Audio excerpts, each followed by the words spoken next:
président du Rwanda, Paul Kagame, a été ce vendredi à Kinshasa l'invité d'honneur et surprise du président Félix Tshisekedi. Ceci pour les funérailles de son père, l'ex-opposant Étienne Tshisekedi. Le chef rebelle angolais Jonas Savimbi, mort en 2002 au combat, est enterré dans son village familial lors de funérailles publiques. Un signe important pour la réconciliation nationale dans le pays.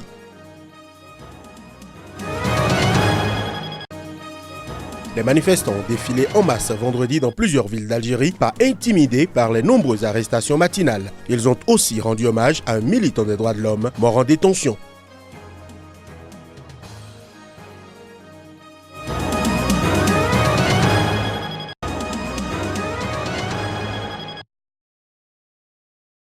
Un pouvoir militaire à 100%, a scandé vendredi une foule essentiellement composée de jeunes hommes islamistes en réponse au slogan de la contestation pour un pouvoir civil. Certains ont brandi des photos du chef du conseil militaire Abdel Fattah al-Burhan et de son adjoint Mohamed Adan Daglo. Les manifestants ont également entonné des chants en faveur de la charia, la loi islamique actuellement en vigueur, mais ne figurant pas dans l'agenda politique du mouvement de contestation. À lieu de Béchir, les islamistes sont restés discrets depuis le début du soulèvement en décembre, mais soutiennent de plus en plus explicitement l'armée au pouvoir. Liberté, paix, justice, la charia et le choix du peuple ont lancé les protestataires, prenant le contre-pied d'un autre slogan de la révolte. Liberté, paix, justice, le pouvoir civil et le choix du peuple. Nous confirmons notre soutien au conseil militaire et à ses politiques pour permettre la loi de Dieu, a déclaré un fonctionnaire portant un turban et une robe traditionnelle blanche. Cette manifestation intervient dans un contexte de multiplication de mise en garde du conseil militaire vis-à-vis du mouvement de contestation. Dans une conférence de presse retransmise à la télévision, il a parlé jeudi de menaces pour la sécurité et la paix publique, promettant d'agir avec détermination face à cette situation. Jeudi, Al Jazeera a annoncé avoir été informé de la décision du conseil militaire de fermer son bureau à Khartoum, alors que la chaîne d'information qatari diffuse régulièrement des images de manifestations contre l'armée.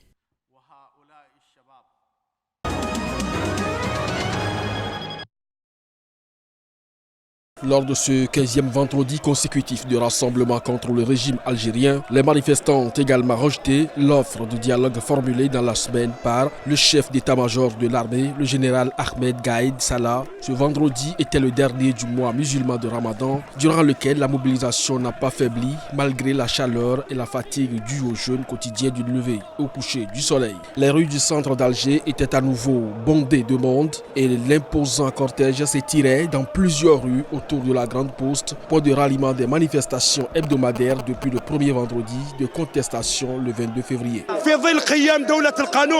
En vertu de ce qui constitue un état de droit et un état démocratique, l'armée en tant qu'institution reviendra à ses missions constitutionnelles. L'armée en tant qu'institution n'a pas le droit de prendre part à la politique. La politique, c'est pour les politiciens et le pouvoir est au peuple. L'armée est une institution qui doit rester au service du peuple. C'est l'institution de l'armée qui répond aux ordres du peuple et non le contraire. Avec qui sommes-nous censés dialoguer? Avec le système mafieux? Quand ils partiront, nous pourrons dialoguer. En ce qui concerne la crise, c'est eux qui l'ont provoquée, pas nous. Ils vont droit dans le mur. Quand ils partiront, il n'y aura plus de crise. On trouvera des solutions. Et concernant la mort de Kamel Feka, nous demandons au ministère de la Justice, au ministre de la Justice et à l'inspecteur général du ministère une enquête approfondie. Impossible à évaluer en l'absence de décompte officiel, la foule a semblé particulièrement nombreuse dans la capitale algérienne, 3 jours après le décès en détention de Kamel Eddine Fekar. De nombreux slogans et banderoles ont rendu hommage à ce militant connu des droits humains et de la cause mozabite, une minorité berbérophone d'Algérie. Des rassemblements de grande ampleur ont aussi eu lieu à Oran, Constantine et Annaba, 2e, 3e et 4e ville du pays, selon des journalistes locaux. L'agence officielle APS a recensé des manifestations dans 32 des 48 régions du pays. La police avait procédé dans la matinée à l'arrestation systématique des passants dans les rues encore peu animées du centre d'Alger.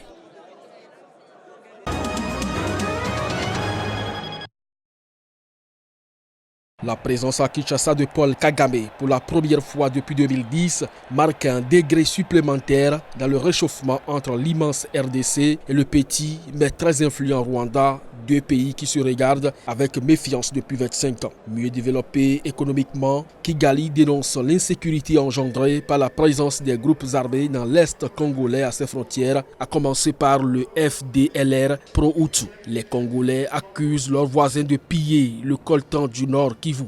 Avant d'arriver au stade, les trois chefs d'État se sont d'ailleurs engagés à renforcer l'AS Congo-Angola-Rwanda pour éradiquer les groupes armés congolais et étrangers dans un communiqué publié à l'issue d'une réunion tripartite. Le président du Congo-Brazzaville, Denis Sassou Nguesso, s'est également rendu au stade des Martyrs. Derrière ce mini-sommet africain, le peuple de Kinshasa n'a pas vibré comme prévu au rythme d'un moment de recueillement à la mesure du rôle joué par l'ex-opposant et Premier ministre Étienne Tshisekedi dans l'histoire du Zaïre puis du Congo. En début d'après-midi, une procession de quelques milliers de personnes a accompagné le cercueil de la morgue vers le stade, très loin des foules immenses qu'Étienne Tshisekedi pouvait mobiliser de son vivant. En soi, le retour d'Étienne Tshisekedi sur la terre de ses ancêtres, où il reçoit une sépulture, est cependant un signe d'apaisement politique. Le sphinx de Limete est décédé à l'âge de 84 ans le 1er février 2017 à Bruxelles, où il venait de se faire soigner. Une messe a été célébrée en soirée au stade des Martyrs.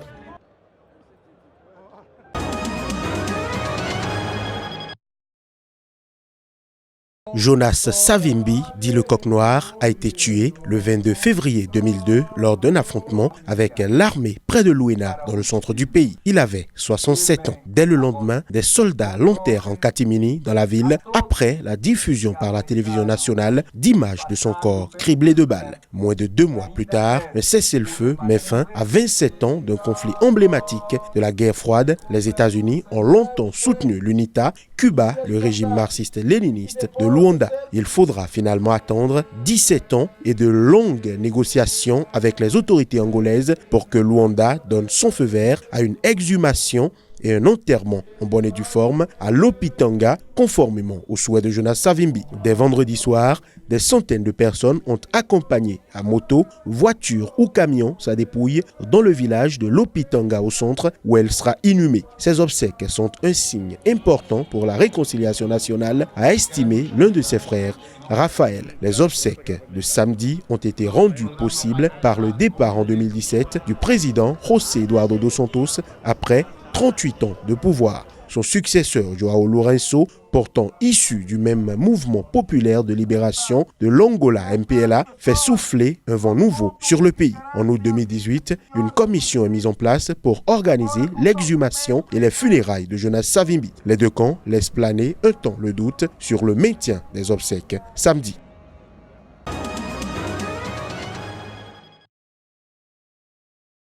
Depuis fin 2017, le nord du Mozambique, à majorité musulmane et riche en gaz, est le théâtre d'une vague de violence attribuée à des radicaux qui prônent une application stricte de la loi islamique. Mardi, 7 islamistes présumés ont attaqué dans le district de Makomia un camion transportant des passagers et des marchandises escortés par des militaires. Selon des sources locales, 8 personnes ont été tuées dans le véhicule et 7 autres ont été tuées sur place alors qu'elles tentaient de s'enfuir, a déclaré vendredi à l'agence France Presse un enseignant qui a perdu un collègue dans l'attaque. Une autre personne a succombé à ses blessures. Le bilan a été confirmé par un responsable local sous couvert d'anonymat. Les assaillants ont fait exploser des engins artisanaux avant d'ouvrir le feu sur le véhicule, une première pour les islamistes dans la région. Ils n'ont pas laissé le temps aux militaires de réagir. Les assaillants étaient au moins 7, tous des hommes, selon un survivant, a expliqué un responsable local. Parmi les victimes figurent 3 militaires qui escortaient le camion, a-t-il précisé. Une dizaine de personnes ont également été hospitalisées. Depuis fin 2017, les raids attribués aux islamistes,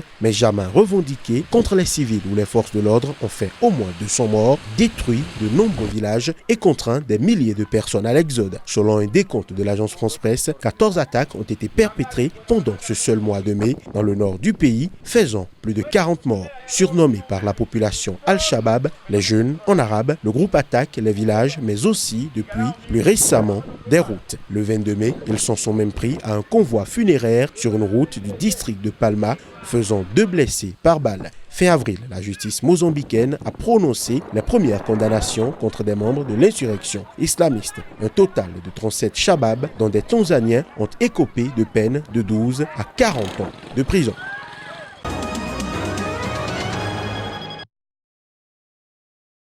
En l'espace d'un mois, une vingtaine de personnes ont été enlevées dans la région de Difa au Niger par des éléments du groupe djihadiste Boko Haram.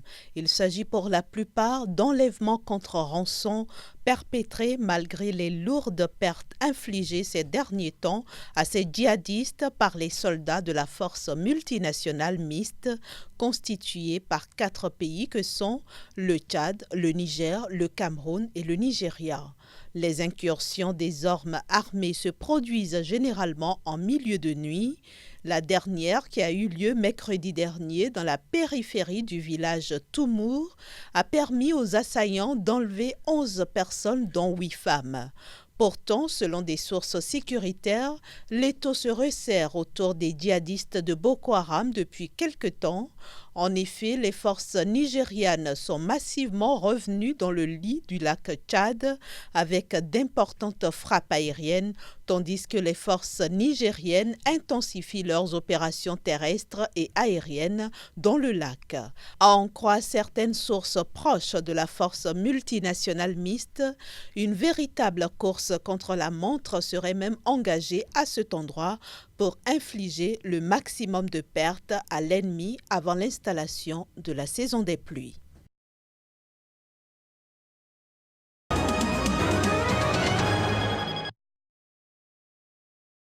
Pour les activités entrant dans le cadre de la journée sans tabac, le Bénin a mis un accent particulier sur le renforcement de la sensibilisation des jeunes sur les effets nocifs et mortels de l'exposition au tabagisme ou à la fumée des autres. Il y a surtout lieu de décourager la consommation du tabac. Aujourd'hui, il y a une autre lutte que nous sommes en train de mener, c'est que nous constatons aux abords des écoles que les gens vendent du tabac. Et la nouvelle loi interdit rigoureusement la vente du tabac aux alentours des écoles, aux alentours des établissements publics, jusqu'à un rayon de 500 mètres. Les statistiques sont énormes au niveau des jeunes. Au niveau des jeunes, c'est là que nous constatons aujourd'hui une avancée vraiment de la consommation du tabac. Sinon, au niveau des adultes, ça a régressé. C'est pour ça que pour cette activité, nous avons préféré venir au campus universitaire d'Abomey-Calavi pour pouvoir sensibiliser les jeunes sur les nuisances que cause le tabac, sur toute forme de maladie que le tabac cause. Le Bénin est doté d'une loi renforcée depuis décembre 2017, mais son application tarde à se faire constater.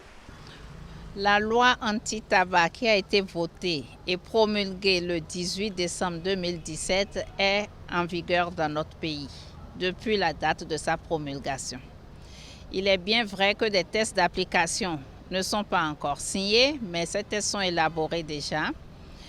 Tous les articles de cette loi n'ont pas besoin de tests d'application pour être appliqués. L'application de la loi, ce n'est pas seulement au Bénin, mais dans tous les autres pays du monde, pour ce qui est de la lutte anti-tabac, rencontre toujours des problèmes. Le thème de cette année, le tabac et la santé pulmonaire, rappelle l'effet du tabac sur les poumons et le rôle fondamental des poumons dans la santé et le bien-être de tous.